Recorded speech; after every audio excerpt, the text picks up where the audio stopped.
Dilovar خوش اومدید. بله. میگد این چه درد و این چه صدا اینجاست؟ این چه مجلس؟ این چه صدا اینجاست؟ درد همه را دوا اینجاست.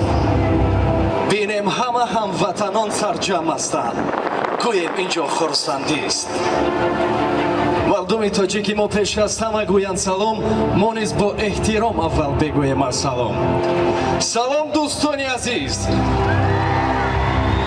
چون السلام علیکم که گفتیم به شما سلامتی خواهان هستیم. انا همین همه ما به خاطر شما سرجم آمدیم و تا یک لحظه هم باشد طبع شما بریده گردد. چند قدر خوشحال هستیم. هوا نفس